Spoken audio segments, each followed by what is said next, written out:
Hello and welcome back. Today I have a very special guest with me, Dr. Krista Coombs. Welcome.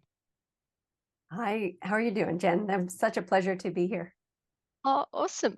So, one of the reasons why I thought you would be a really good guest for the show is because you tend to specialize in thyroid health, but in particular, autoimmune thyroid health. And something that I see time and again is people being misdiagnosed or having issues that are thyroid related, but thinking it's rather just aging or that it's potentially perimenopause or menopausal symptoms, not actually finding the true root problem, therefore not getting the true resolution that they're hoping for. But we're really jumping to the end. Let's start at the beginning. So, what I also find very interesting about you is that you combine Chinese medicine with functional medicine, two very different worlds, traditional Mm-hmm. medicine with modern medicine. How did this combination come about? It's a big story. I'll try to keep it short. I started out, since I was knee-high to a grasshopper, I really liked science. And I actually wanted to be a veterinarian. So I studied and studied, became a biologist, and then I changed my mind and went into the alternatives. I didn't want to go into mainstream at that time, even though I loved science. So I did 4 years of Chinese med school, graduated with that. I've been working in that field for 22 years, just almost 23. And about a decade ago, I was struggling a heck of a lot with my own uh, life, my entering perimenopause, and all the things that go along with that. And an autoimmune process that had been already brewing that I didn't know about started to take shape. And that's where I really embraced functional medicine because it was a more holistic take on Western medicine. It fit me like a glove. And so I delved into that. I studied everything I could get my hands on in the last decade, and I got certified pretty quick. Um, and I totally changed my own health trajectory, even during perimenopause and now into postmenopause. So it was a really easy blend for me. It's not a natural blend for, I think, for a lot of people in the holistic space. It's almost like it's an either or. Mm. And you're a naturopath. It sort of feels like that sometimes, like it seems like it's competing. However, uh, functional medicine really is a more holistic approach if it's done well. It's a really holistic approach that pairs so well with the philosophy of Chinese medicine, which is looking at patterns. Really, essentially, it's looking at patterns, and it's just explaining it in a different way, the same thing. So I just found it such an easy transition. I think that if I went from a Western medicine point of view to functional medicine, it would have been a harder process for me. But because I came from a Chinese medical background, which you have a lot of, that Oriental medicine in your own training, when you come from that and looking at patterns, and that's just how you live, that's how you look at everything, it's easy to then just put another way of explaining it over top of that natural, well, or just really well trained process of looking for patterns. So yeah, it was a really easy transition for me, changed my life, and it changed completely how I practice medicine. It made me fall in love with my work again, and actually, because I helped myself heal a lot, kept me in the game. So I'm forever grateful for my curiosity about the medicine. Yeah. So, if we were to go back to your personal experience, so what were some of the things that were going on for you with your health in your life? So as it applies to hypothyroidism and Hashimoto's, which is the hypothyroidism that is the eventual development from autoimmune process attacking the immune system attacking the thyroid gland, that can take up to 10 years in some people to manifest to a point where it's actually noticeable in basic blood work, looking at the hormones and saying, in order for you to live, you need to have this external source of hormone given to you as a medication day to day. And I think I look back at my history and I think, gosh, I was probably struggling with some of that in fits and starts in my mid to late 20s, for sure. And then 30s, all over the map. with depression, with bouts of depression, I should say, periods of depression, menstrual irregularities, heavy bleeding sometimes, not all the time, sleep disturbances, lots of weight, ups and downs with that, fluctuations, and just difficulties. And I didn't recognize it. Even with my training, I didn't fully recognize it. I knew there was imbalances. I knew there were issues, but I just wasn't sure what was going on. And then when I hit perimenopause with a vengeance, I always say to my girls who are going into perimenopause, if you're going into perimenopause already really stressed, it's going to be a bit of a game. But if you really try to help yourself heal a lot more before you enter the inevitable perimenopause, if you live that long and you get to do it, it can be really eye-opening, really gratifying, and it doesn't have to be difficult. It just has to be different as you transition that second spring or your second puberty, however you want to look at it. I didn't really think about it until I got real sick. I gained a heck of a lot of weight. On my short frame, I was just shy of 200 pounds, and it's not much to me. I'm 5'1", and but that happened really quickly over about a year. My cycles got really disturbed, really emotional, extremely fatigued. I had just started up this new practice in a new town, and of course that takes an enormous amount of energy, emotional and physical. And I could barely get out of bed in the morning to even get to a 10 o'clock appointment. And I was crying all the time. I had no libido. It was more than just what perimenopause really should be. So I forced an MD to test me because I thought, well, I've worked with Hashimoto's with fertility patients for years. And so I got tested, and he didn't think it was going to be anything. And I found out, yep, lo and behold, it's Hashimoto's. Thyroiditis. And that morning, I remember sitting down in my truck after the appointment, and it was like 8:05 in the morning. And I had a little cry. And then I pulled up my big girl pennies and I said, okay, I know at least some of what to do. And I changed my diet that day. And within a week, I was a different person. And then it was like, okay, that's my full-on love affair with anything to do with functional medicine. I fully engaged. Like I said, it's so fun. My job is so fun, but largely because it helped me so much, I can see that would be very rewarding. It's like, I've been there now. This is the road. Let's go. Well, let's come together. Or this is a road, at least. And it's a great road that includes literally just looking at your life and getting your power back. I didn't have to give it to MDs. Yes, I have to take a medication. So I guess there's some power given away. But I don't have to take more because I have learned how to support my body in a way that puts my body in an environment by my choice most of the time that supports where it's at today. And it made perimenopause such a breeze in comparison to what I think it would have been. I feel like I probably would have ended up in a wheelchair. And thank God I, was inquisitive, and I was already in the industry, and now I help lots of people navigate that when they're ready, or at whatever level they're ready.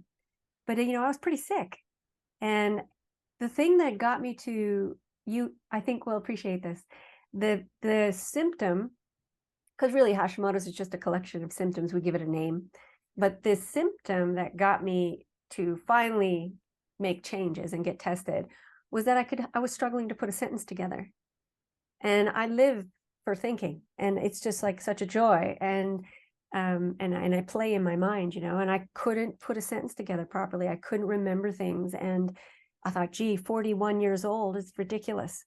42 years old is ridiculous for somebody who was a really high level thinker. And that's what got me to change. It wasn't the crying. It wasn't the fatigue. It wasn't the weight gain. So, I've learned that we all have this point of discomfort that is unique to each of us. It's unique to each of us. That is our rock bottom, where we say, okay, finally, I'll make a change. I hurt enough to make a change in this one area, but it wasn't the weight, even though that bothered me. It wasn't the fatigue, even though it interrupted work. It was that I couldn't put a sentence together. And literally, Jen, in 1 week of changing my diet, I was really good. I was well on my way to healing, even though I had flares along the way, you know. So it's about putting the power back into people's hands. But you can see how so many women are confused that if Hmm. they are having brain fog, if they are having weight gain, if they are feeling fatigued, like these are all similar symptoms to perimenopause. And you can see also why your doctor that you initially went for testing was like this isn't going to be anything. This is part of the journey. And I think this is where the crucial role of testing comes in. Otherwise, you end up trying to address the wrong thing. So I really think in hearing your story, the pivotal part was getting the answer. Well, I think for me it was. I'm a very data driven girl. Mhm. Not everybody needs data to make a change. Sometimes they just trust the practitioner. You literally, I think, could have looked at my symptoms, and if you had a certain way of looking at patterns that I think most Western medicine trained practitioners don't always get taught, that or they don't see enough of it to know any differently. I think you can seriously make change even without data. Data helps you, or certainly helped me say, okay, finally, I accept what it is. At this point in my life, though, I've learned that I don't always need all that data, because a symptom is a symptom is a symptom. And if we look at somebody's lifestyle and we say, gee, you know, you're eating a lot of processed food, or you're not eating, you're starving, or you're sitting in front of a computer only all day, and you have an abusive relationship, or, you know, you're on a bunch of medications and you're taking heartburn pills all the time and interrupting digestion, or whatever it is, you know, you could help them make adjustments, and all of a sudden most of their symptoms are gone. Now, if it's autoimmune, I think it's worth knowing that that's the case. And I think in a lot of cases, at least in my experience, I'm not sure what it's like for you there, but in my world, um, I see a lot of blood work that proved it was autoimmune for the hypothyroidism years and years ago, because we look at backdated stuff, but they were never told because mainstream medicine says, well, it doesn't matter. We have nothing to help you manage the autoimmune process. We'll just give you meds and watch your thyroid just get destroyed over time, because that's what's going to happen. I think that's unfair. So being able to maybe interpret at least basically the basics of your lab testing as a consumer going to a medical care practitioner, I mean, that's gold, because that gives you a bit of your power back, you know. But it's not always, testing is powerful in the right hands. See, I really feel that there's things that some practitioners do well, and that's related to the tools in their toolbox. Like if Yeah. I was in a car accident and I needed emergency Yeah, medicine, they excel at that. But when you we're bet. looking at chronic diseases, the tools in the toolbox, you're right, that the standard Western medicine doesn't have answers for antibodies. But like as a naturopath, as possibly in traditional Chinese medicine as well, we have a plethora of tools that Mm-hmm. we can use, and I really feel that is where we shine. Like when we see, okay, there's thyroid antibodies coming up, but your TSH, your thyroid's still functioning, but we Mm-hmm. can see it's under attack. That's where preventative medicine comes in. As you mentioned, we're not waiting for the thyroid to be damaged. Yeah. We're getting in sooner. And there are so many strategies that can be easy, can be diet, lifestyle, environment, can be supplements and other things like that. So where do you start? Well, I start with a good investigation. I mean, you're only as good as the information you have in front of you, and discussing realistically where somebody's willing to start. Because if I had it my way, I'd rip the band-aid off and do, you know, all the life, all the I do all the lifestyle stuff to make a change dramatically. But you know, that doesn't always fit in people's lives. They don't always want to change their diet. They don't always want to go to bed at a decent time most of the time. They don't always want to get a bit of movement in, or change their job, or learn meditation to change how they think. So I think it really is dependent on the YO unique person. But in general, with everybody, I at least start the conversation with, let's look at the top pillars of your experience in life. So what are you eating and drinking? Is your hydration on point? Are you eating a lot of inflammatory foods? Are you looking at that? Because eating is essential. You cannot live if you don't eat. And you don't eat, you don't live well, or as well as your body currently can, if you don't eat well. So you are what you eat and absorb, and more, and how you break it down. But that's a pillar. And I think that, how you think, how you perceive reality, who you interact with, what kinds of physical activities you try to do on an empty tank versus when your tank is full, how hard you push yourself. That's very important. Sleep and rest, and there's lots of types of rest that you can engage in. That's absolutely essential. And then you got to sit with why you want to be well and your commitment to it, and say yes yesterday. You just want to engage. And so I try to inspire women in particular. They seem to be my girls, the people I work with the most. I try to inspire them to take ownership of where they're putting their body today and changing the environment to get big wins real quick. And within a week, they can change. And that usually inspires them to start pulling away the layers of the onion and digging a little deeper. And most of the time, we don't have to do any testing beyond just proving it's autoimmune, or there's a genetic component maybe to anemia or something like that that's going on, and really can make a difference. So tell us about your health now. Now that you've been through the weight gain, I can tell from looking at you, you're certainly not the 200 pounds that you were before. Tell us about life at the other end. Oh gosh, the other side. I love being in my 50s. I love it. I love being postmenopausal. It's been such a dream so far. And I know that had I not done all the work, I wouldn't be here. I would be enjoying this as much as I am. Now, I mean, in the last year, I've learned how to kind of support the metabolism I have that is very kind of unique to a lot of people with hypothyroidism and the autoimmune Hashimotos. That is not necessarily there for celiac or lupus and all those other autoimmune conditions. And I got to a point now where it's just so easy to keep weight off. So I lost 50 pounds, kept it off for the last year, and it's been a joy. Now I do have a restricted diet to a degree because I've learned how to personalize it for me. And I know what my immune system responds to and what it doesn't, and how to support my gut and all of those things. And once you learn that, it's pretty hard to go backwards because it feels so good. And now I can go kayaking almost as often as I want to in the good weather. I can ski, I can snowshoe, I can engage in life. I can do some rehab with birds, and I can study, and I can still really perform at a high level when I want to, and I can relax like a dream, when I want to, and not because I have to, because I'm so over fatigued. I know now that I'm postmenopausal, and even when I was just transitioning, I did engage in bioidentical hormone replacement therapy a little bit because of its effects on the immune system. So that was extremely helpful for me personally.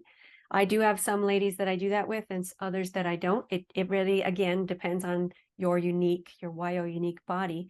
But that was very pivotal for me, I think, and I'm going to continue with that as long as it's safe for me to do so.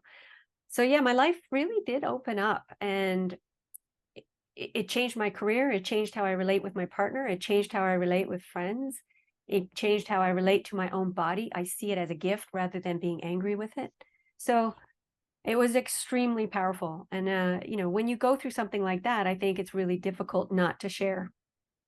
You just want to shout it from the rooftops, be like King Kong, and just get up there and and shout it out, and just tell every woman you can be your best self, and you don't have to be a diagnosis.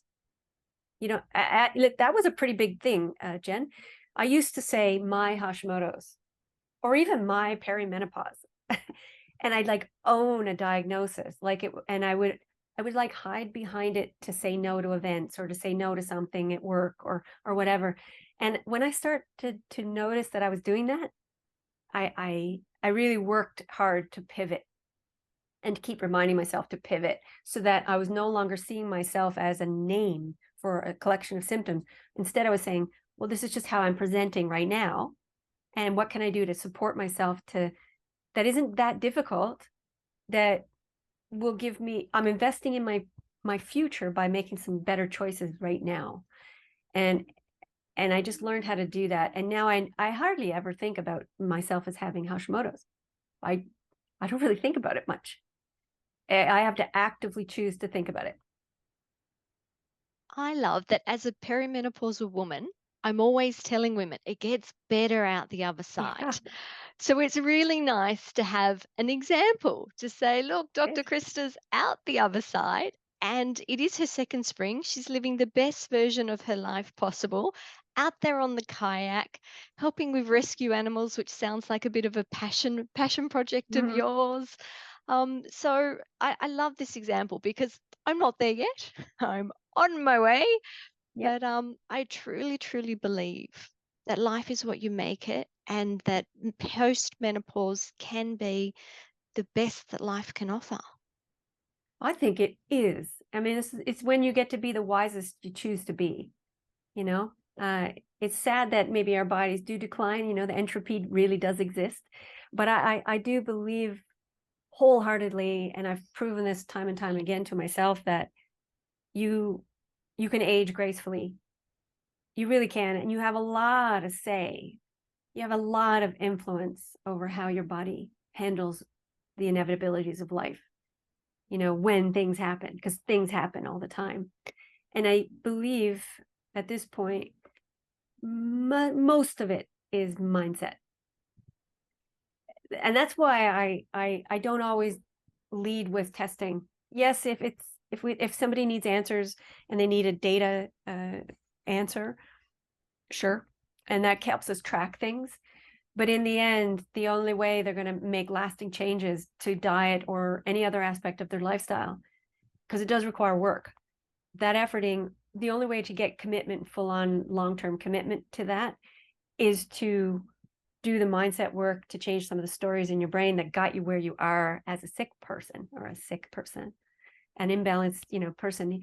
That was a lot of work for me. And perimenopause, in my humble opinion, just from an N of one experience, me going through it, but also watching some other ladies, it's such an enormously massive opportunity to get to know who you really want to be and to own how you got where you're at. It's such a transformation time.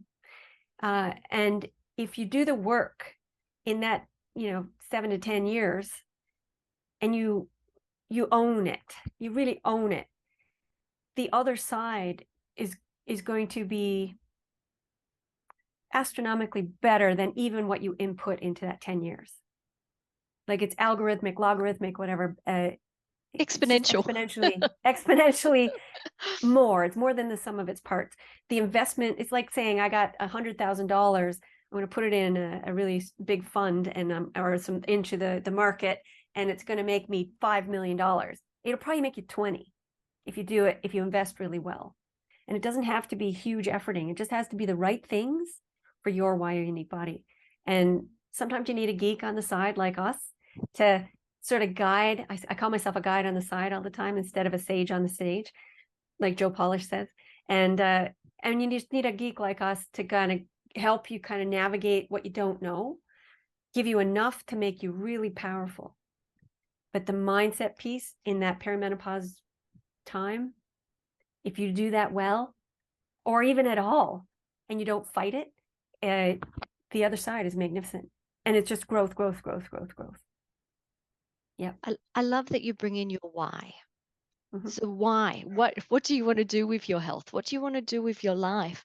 Like, I have an activity that I do with my women, which is the dreams. It's 100 dreams. Just what Beautiful. is it? If you had more energy, if you had more health and vitality, what would you do with this time? And for some women, it's contributing and giving back. For other women, it's travel or learning something new, but to actually have your health so that you can accomplish some of these goals. And I'm really sorry if you can hear my dog barking in the background. Hi. Yes. Hello, Missy. She's going to be quiet now. Um, Yeah, I think that's so valuable, and it gets you through the hard times knowing that what you're working through, the grass is greener on the other side. Well, you're fertilizing your own grass.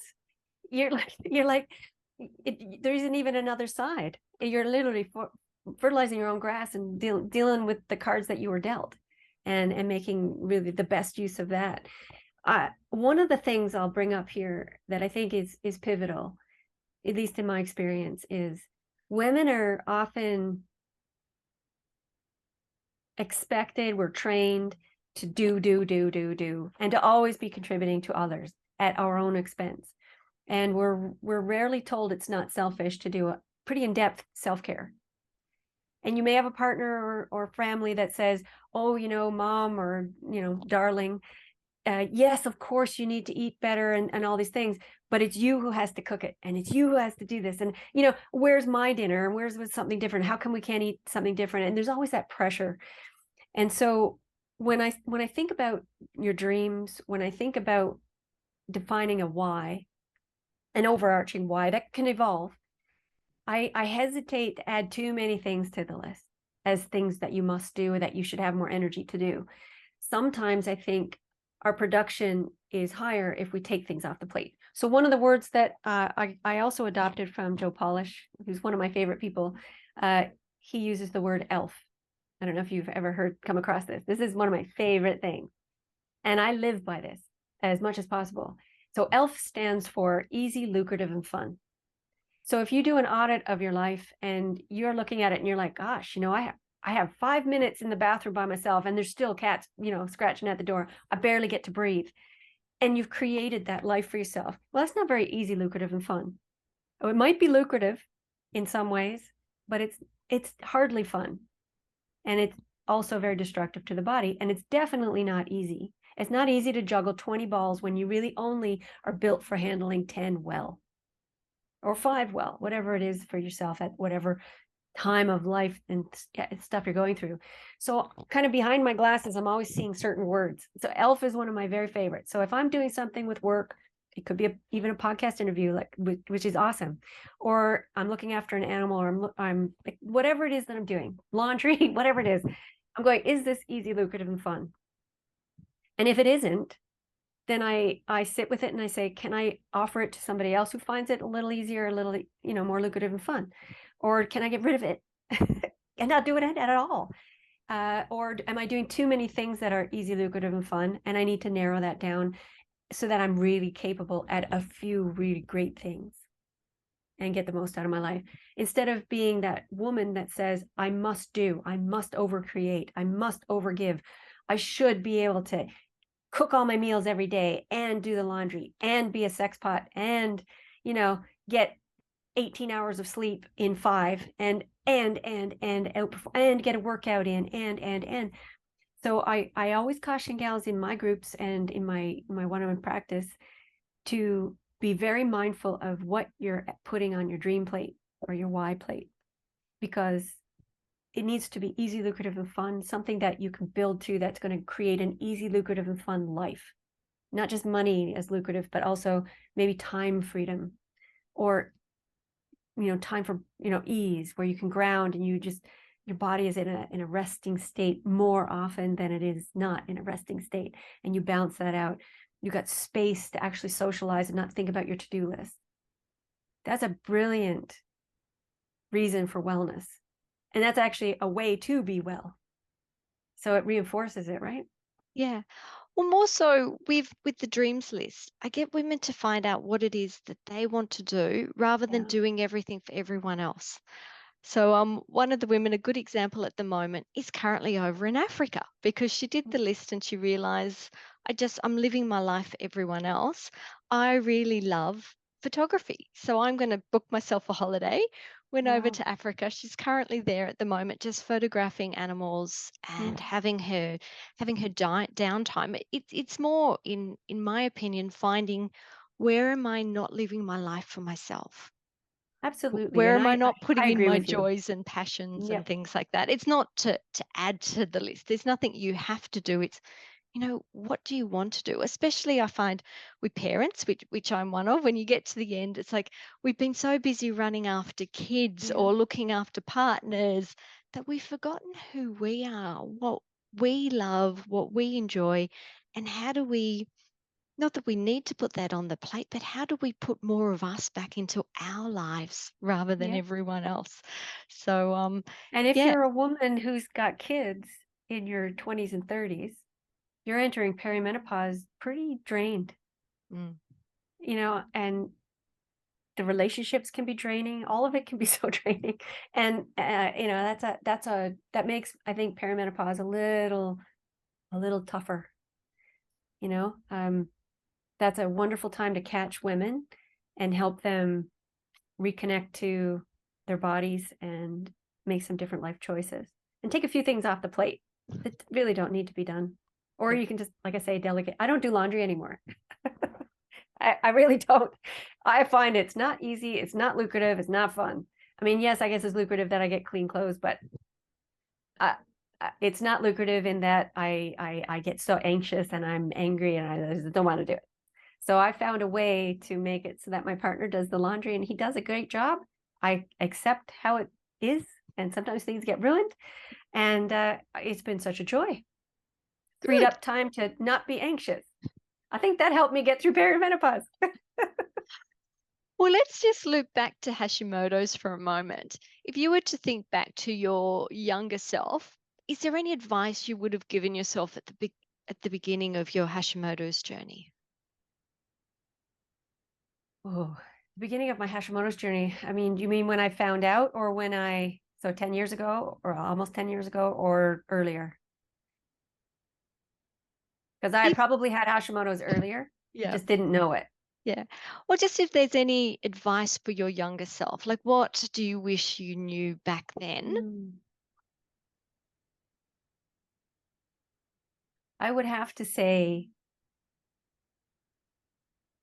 listen to yourself.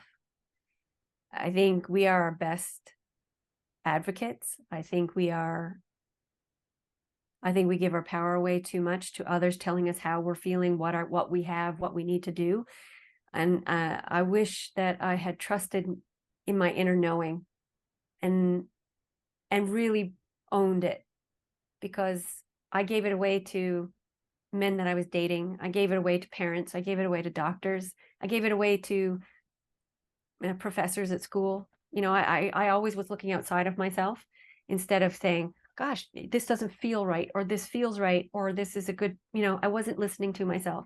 I wish I had somebody who was in my ear just saying, you know, relax, hear yourself, own that, follow your true bliss, not what somebody tells you is the way it's supposed to be. Yeah. How can our women find you? If you've liked what you've heard from Dr. Krista today and you would like to find out some more about her, Dr. Krista, how can we find you? So if it's definitely about Hashimoto's or hypothyroidism, I have a website called drkristacoombs.com, and it's all about that. And it's about my journey and how I help people. And I help people all over the world. So we do virtual one-on-one care. If it's a group program they're looking for, I have a group program called theeasyway.ca. That's the website. It's called The Easy Way with Dr. K. And it's excellent it's a modified autoimmune paleo approach Mhm. to calming the systems and helping people recover with those 4 pillars, EASY. And they can also have a freebie if they would like it. It's at theeasyway.ca/Hashimoto's The Easy Way. And it's a great resource if people are just kind of on the fence going, is it Hashimoto's that is complicating my perimenopause? Or is it, something else that's maybe underlying that I can get some support with? A lot of times it's Hashimoto's. And I would like to say that, 95 to 97% of the time, hypothyroidism is caused by the autoimmune process being turned on. But there's always a why underneath why that happened. And that's where you need to dig. That's the fun stuff for me. Thank you so much for your time today. I've really enjoyed having you on the podcast. It has been a pleasure. I hope I've contributed something of interest to your listeners, and And I hope they listen to their inner selves. Thank you. Bye.